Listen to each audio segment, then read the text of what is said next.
नमस्ते दोस्तों, आज हम बात करने जा रहे हैं एक बहुत बड़े ऐलान की जो शुक्रवार को सरकार ने किया है।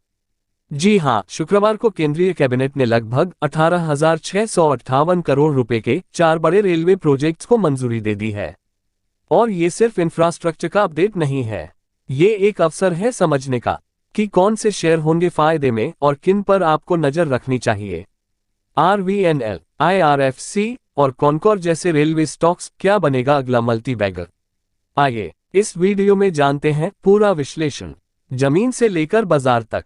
कैबिनेट की मंजूरी। शुक्रवार को कैबिनेट ने जिन 4 बड़े प्रोजेक्ट्स को मंजूरी दी है, उनका मुख्य उद्देश्य रेलवे इंफ्रास्ट्रक्चर को अपग्रेड करना, नए ट्रैक बिछाना और हाई डेंसिटी नेटवर्क क्षेत्रों में ट्रैफिक कम करना है। इन प्रोजेक्ट्स का फोकस महाराष्ट्र, उड़ीसा और छत्तीसगढ़ राज्यों में है। केंद्रीय मंत्री अश्विनी वैष्णव ने बताया कि कुल 1247 किलोमीटर नए ट्रैक जोड़े जाएंगे और 680 किलोमीटर नेटवर्क का डबलिंग या विस्तार किया जाएगा। इससे माल और यात्री दोनों सेवाओं की क्षमता में सीधा इजाफा होगा। अब बात करते हैं इन प्रोजेक्ट्स के वितरण की। पहला, महाराष्ट्र। यहां मुख्य रूप से मालवाहक कॉरिडोर पर ध्यान रहेगा, जिससे औद्योगिक क्षेत्रों को बेहतर कनेक्टिविटी मिलेगी। दूसरा, उड़ीसा। यहां खनन क्षेत्रों से बंदरगाहों तक की कनेक्टिविटी का विस्तार होगा, जिससे कच्चे माल के परिवहन में मदद मिलेगी। तीसरा, छत्तीसगढ़। यहां कोयला और खनिजों के परिवहन के लिए ट्रैकों की डबलिंग और विद्युतीकरण किया जाएगा। इन प्रोजेक्ट्स के जरिए सरकार ने ये भी बताया कि लगभग 75,000 लोगों को प्रत्यक्ष और अप्रत्यक्ष रोजगार मिलेगा। शेयर बाजार पर असर। अब बात करते हैं शेयर बाजार पर इस घोषणा के असर की। जब भी सरकार किसी विशेष सेक्टर में बड़ा निवेश करती है, तो उस सेक्टर की लिस्टेड कंपनियों में निवेशकों की रुचि बढ़ जाती है। रेलवे सेक्टर भी इसका एक बेहतरीन उदाहरण है। आरवीएनएल, आईआरएफसी और कॉनकॉर, ये 3 कंपनियां हैं जिन पर सबसे ज्यादा ध्यान रखने की जरूरत है। क्यों? आइए समझते हैं। पहली कंपनी है आरवीएनएल। आरवीएनएल यानी रेल विकास निगम लिमिटेड रेलवे इंफ्रास्ट्रक्चर प्रोजेक्ट्स के निर्माण और क्रियान्वयन में अग्रणी भूमिका निभाती है। इन नई मंजूरियों के बाद आरवीएनएल को नए टेंडर मिलने की संभावना है, जिससे इसके ऑर्डर बुक में मजबूती आ सकती है। अभी हाल ही में आरवीएनएल को कई प्रोजेक्ट्स में साझेदारी के अवसर मिले हैं। 4 अप्रैल 2025 को आरवीएनएल का शेयर 350 रुपये और 35 पैसे पर बंद हुआ, जो पिछले दिन से 2.67% नीचे था। फिर भी इसका 52 सप्ताह का उच्चतम स्तर 647 रुपये रहा है, जो निवेशकों में दीर्घकालिक विश्वास को दर्शाता है। मार्केट एक्सपर्ट्स का मानना है कि आरवीएनएल आने वाले सालों में रेलवे के पूंजीगत व्यय का प्रमुख लाभार्थी बन सकता है।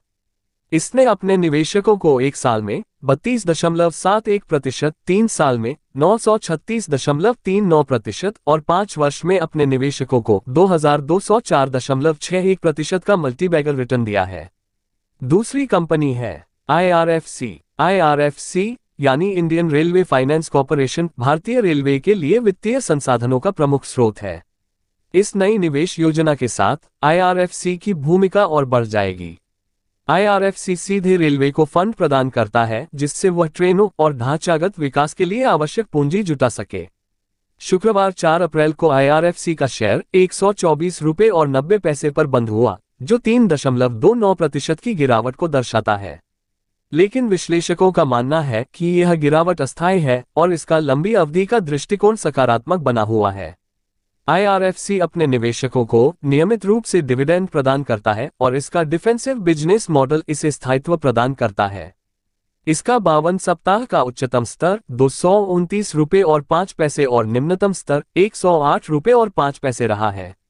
इस वर्ष तो इसने निवेशकों को निराश ही किया है, लेकिन 2 वर्ष में 349.06% और 3 वर्ष में अपने निवेशकों को 476.63% का मल्टीबैगर रिटर्न दिया है। तीसरी कंपनी है कॉनकॉर। कॉनकॉर यानी container corporation of India Bharat की प्रमुख लॉजिस्टिक्स और इंटरमॉडल फ्रेट कंपनी है। रेलवे नेटवर्क के विस्तार से इस कंपनी को परिचालन कुशलता और वॉल्यूम में सीधा लाभ मिलेगा। शुक्रवार 4 अप्रैल 2025 को कॉनकॉर का शेयर 687 रुपये और 95 पैसे पर बंद हुआ, जो 3.75% की गिरावट थी। ये गिरावट बाजार की सामान्य कमजोरी का हिस्सा थी, न कि कंपनी की बुनियादी कमजोरी का। इसका 52 सप्ताह में उच्चतम स्तर 1,193 रुपये और 95 पैसे रहा है, जबकि 52 सप्ताह का निम्नतम स्तर 601 रुपया और 65 पैसे रहा। कॉनकोर भारतमाला और डेडिकेटेड फ्रेट कॉरिडोर (डीएफसी) जैसी सरकारी परियोजनाओं से भी लाभान्वित हो सकता है। भविष्य की संभावनाएं और जोखिम। तो क्या ये स्टॉक्स मल्टीबैगर बन सकते हैं? संभावनाएं बहुत अच्छी हैं, लेकिन कुछ जोखिम भी बने हुए हैं। सरकारी नीति में बदलाव का प्रभाव, प्रोजेक्ट्स में देरी, ब्याज दरों में उतार चढ़ाव आईआरएफसी को प्रभावित कर सकता है। फिर भी रेलवे सेक्टर की लंबी अवधि की थीम मजबूत है और इसमें निवेश का अच्छा अवसर हो सकता है। निवेश रणनीति और सुझाव। यदि आप निवेशक हैं तो निम्नलिखित रणनीतियां अपनाई जा सकती हैं। दीर्घकालिक निवेश की योजना बनाएं। समय समय पर कंपनी की तिमाही रिपोर्ट और सरकारी नीतियों पर नजर रखें। डिवर्सिफिकेशन करें, केवल एक ही रेलवे स्टॉक पर निर्भर न रहें। सीप के जरिए निवेश करके एवरेजिंग का लाभ उठाएं। निष्कर्ष। तो दोस्तों, ये थी हमारी आज की विस्तृत रिपोर्ट 18,658 करोड़ रुपए के नए रेलवे प्रोजेक्ट्स पर और उनका शेयर बाजार पर असर। आरवीएनएल, आईआरएफसी और कॉनकोर जैसे स्टॉक्स अब सबकी नजर में हैं। आपको कौन सा स्टॉक सबसे ज्यादा संभावनाशील लगता है? कमेंट करके जरूर बताएं। वीडियो पसंद आया हो तो लाइक करें, शेयर करें और हमारे चैनल बाजार आजकल को सब्सक्राइब करना न भूलें। मिलते हैं अगले वीडियो में एक नए अपडेट के साथ। तब तक के लिए सुरक्षित निवेश करें और सूझबूझ से निर्णय लें। निर्णय से पूर्व अपने वित्तीय सलाहकार से परामर्श अवश्य करें। नमस्कार। जय हिंद।